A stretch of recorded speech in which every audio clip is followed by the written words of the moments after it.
నాకేదో కలర్ కోసం 4 రోజులు తిరుగుతున్నానండి ప్లాట్ఫామ్ మీద ఈ కలర్ కోసం. ఓకే, నాకు ఇప్పుడు ఇటీవల మీరు బాగా చూస్తున్నారు యూట్యూబ్లలో అక్కడ ఇక్కడ, మీ అందరి సంతోషం. ఒక మిమిక్రీ జగన్ గారిది చేస్తానండి, జగన్ గారి మిమిక్రీ చేస్తాను. ఆయన ఎలా హావభావాలు చూపిస్తారు కదా. కాదండి, మన బహిర్భూమికి విష్ చేస్తే ఎట్లా ఉంటుందో చెప్పండి నాకు చాలు. బహిర్భూమి సినిమా ఆల్ ది బెస్ట్. అదే చెప్తున్నానండి.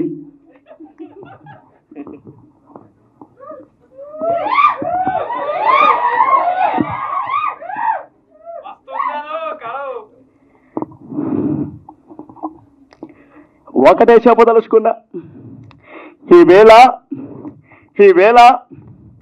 బహిర్భూమికి విచ్చేసినటువంటి మీ అందరికీ కూడా స్వాగతం చెప్తా ఉన్నా. బహిర్భూమి అక్టోబరు 4వ తేదీ మీ అభిమాన థియేటర్లో రాబోతా ఉంది. మీరందరూ కూడా చూసి సక్సెస్ చేస్తారని మనస్ఫూర్తిగా కోరుకుంటూ వెళ్ళొసనక్క, వెళ్ళొస చెల్లి, వెళ్ళొస. Thank you very much. Thank you అండి. థ్యాంక్ యూ అండి. Thank you so much. Thank you అండి. Thank you so much. Mic పట్టుకెళ్ళిపోతుంది వెళ్ళేటప్పుడు మీరు. ఆయన చేసినప్పుడు పెద్ద అయింది కూడా చేయాలి. పెద్ద అయినా మనం సక్సెస్ మీట్ లో చేద్దాం. పెద్ద అయింది. Okay done. Okay done.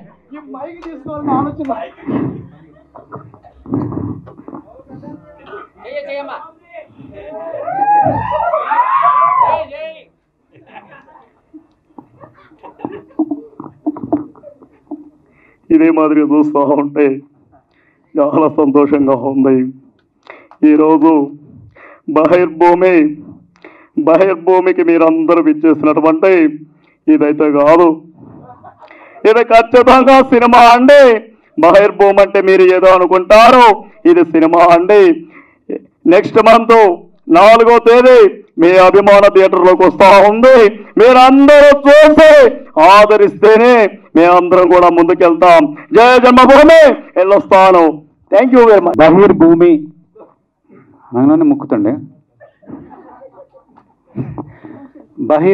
ఇందా నుంచి మా యాంకర్ ఇందాకండి బహిర్భూమి అనగానే ఎమోషన్ అంటుంది. అందరికి మోషన్ వినపడుతుంది. ఎమోషన్ మీకు అర్థం కావట్లేదు. బహిర్భూమిలో చాలా ఎమోషన్ ఉంది. చాలా అంటే ఇక అది చెప్పుకుంటా పోతే చాలా టైం సరిపోదు. ఇక నిజంగా ఏదైనా బహిర్భూమి గురించి ఇక ఇంతకుముందు కూడా చెప్పాను. ఈ అవకాశం ఇచ్చినట్టు ప్రొడ్యూసర్ గారికి, డైరెక్టర్ గారికి అందరికీ థ్యాంక్ యూ వెరీ మచ్. బహిర్భూమి అనేది నా చిన్నతనం గుర్తొస్తుంటుంది. ఇప్పుడు పిల్లలకి ఎవరికి బహిర్భూమి గురించి తెలియదు. ఇందాక అన్న చెప్పిండు, కానీ చాలా సీరియస్ చెప్పిండు. అది నిజంగా థ్యాంక్ యూ వెరీ మచ్ అన్న. నిజంగా విప్లవాలన్నీ అక్కడే మొదలైతాయి, కానీ ఈ విప్లవాలు మా అన్నీ వేరే మొదలైతాయి. ఏమన్నా తింటే జాలిగా అప్పట్లో పోయి బహిర్భూమి పోవాలంటే మేము ఊరు బయట ఉండేది. నడుగురా అర్జెంట్ అంత ఉండేది. ఇప్పుడు టాయిలెట్ ఇంట్లోనే ఉంటుంది. ఇక్కడికిక్కడ ఉరకడానికి ఆగుతలేదు. అప్పట్లో ఎట్లా ఆగేదో ఏమో కానీ అమ్మ తోడు ఒకసారి గుర్తెచ్చుకోండి.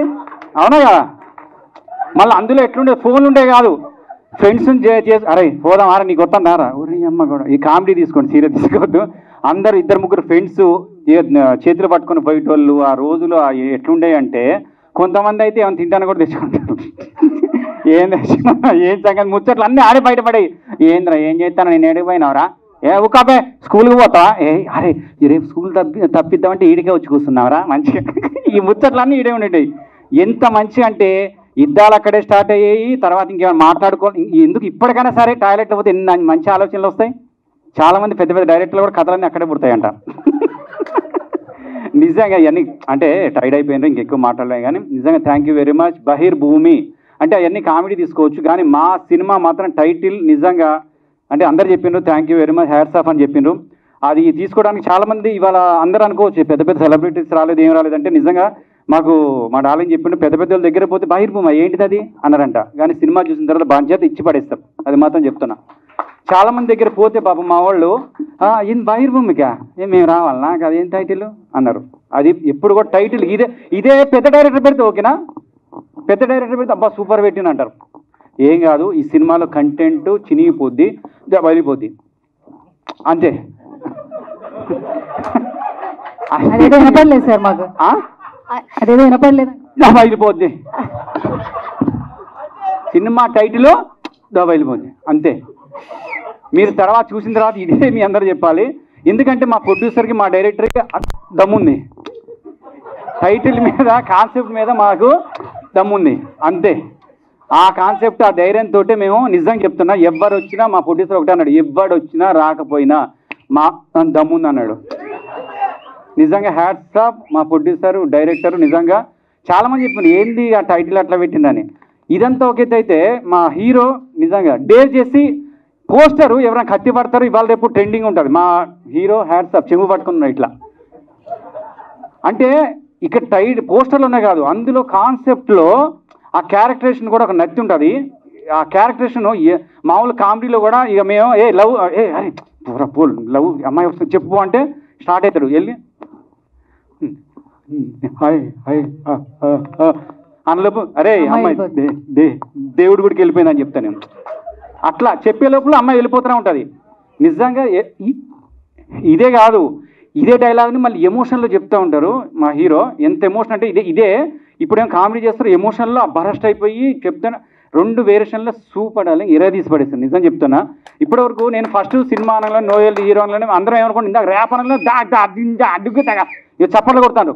ర్యాప్ ఎంత రఫ్ చేసిండో ఇందులో క్యారెక్టర్ కూడా సూపర్ మార్వెలస్ వండర్ ఎరగదీసేసిండు. నేను చెప్తాను కదా, అంటే మామూలుగా మేము కమెడియన్స్ కదా, మేము ఒక అడుగు వెనకేసినాం. అంటే ఆ ఎమోషన్ డైలాగ్ కానీ కామెడీ డైలాగ్ కానీ పోటాపోటీ చేసినాం. నిజంగా థ్యాంక్ యూ వెరీ మచ్.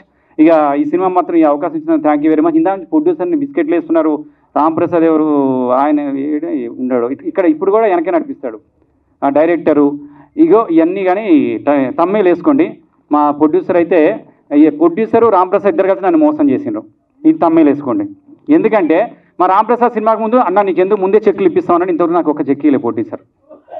రాసి పెట్టుకోండి, సీరియస్ చెప్తాను. అందరేమో ఏమన్నట్టే అందరికి ముందు ఇచ్చేసిండు చెక్కులు, అందరు చెక్కులు తీసుకున్నారంట. అన్న ఒక చెక్ ఇచ్చిన చెప్పన్న, డబ్బులు ఇస్తే చెక్కులతో పని ఏంటండి? అదిదా మ్యాటర్. ప్రామిస్ చెప్తున్నా, నిజంగా ఏ చెక్ ఇచ్చి అది వేసుకొని వారం రోజులు అయ్యి ఇంకా మా చెక్ పడలేదు ఎట్లుంటుంది? చెక్ ఇస్తారు, డేట్ వేస్తారు, ఆ చెక్ పడలేదన్నా ఉన్నాయా బ్యాంకులో డబ్బులు, పైసలు పడలేదన్న ఇవే ఉండేది. నిజంగా ప్రామిస్ చెప్తున్నా. ఈ మధ్యకాలంలో ఒకప్పుడు ఆర్టిస్టులు అడ్వాన్స్లు ఇచ్చేటోళ్ళు లేవు, బిస్కెట్ అయినాయి. మా ప్రొడ్యూసర్ అడ్వాన్స్ ఇచ్చి ఇక చెక్కులు వేసుకుంటే ఇదంతా లేదు. సాయంత్రం అయితే కూర్చొని డబ్బులు చేతిలో పెట్టి మంచిగా ఇచ్చేటోడు. నిజంగా నేను మళ్ళీ నేను చెప్పేది ఒకటే చెప్తున్నా, ఇలాంటి ప్రొడ్యూసర్లు అంటే వాళ్ళు తినకుండా పైసా కూడబెట్టి ఈరోజు సినిమా తీయడానికి వస్తున్నారు. వాళ్ళందరినీ మనం ప్రోత్సహించాలంటే ప్రతి ఒక్కరు థియేటర్కి వెళ్ళి సినిమా చూడాలి ప్లీజ్. థియేటర్కి వెళ్ళి చూడకుండా మనం ఫోన్లో వచ్చింది అదని చూస్తే థియేటర్కి ఎవరు వెళ్తారన్నా? థియేటర్కి ఎవరు వెళ్ళటంలే. ఆగ్రహ పరువులు అయితే ఓటీటీలో వస్తాను, ఏడుకెళ్ళి వస్తారు ఓటీటీలో. ఇప్పుడు అందరు కూడా ఓటీటీలో ఇక్కడ సినిమా హిట్ అయితే అక్కడ ఇస్తున్నారు. మీరందరూ దయచేసి ప్రేక్షదేవులందరికీ పాదాభివందనం చేస్తున్నాం. మీరందరూ థియేటర్లోకి వెళ్ళి సినిమా చూస్తేనే ఇలాంటి ప్రొడ్యూసర్ నిలబడతారు, ఇలాంటి ప్రొడ్యూసర్ నిలబడితేనే సినిమా ఇండస్ట్రీ నిలబడితే, సినిమా ఇండస్ట్రీ నిలబడితేనే మాలాంటిలో 2 తింటాం.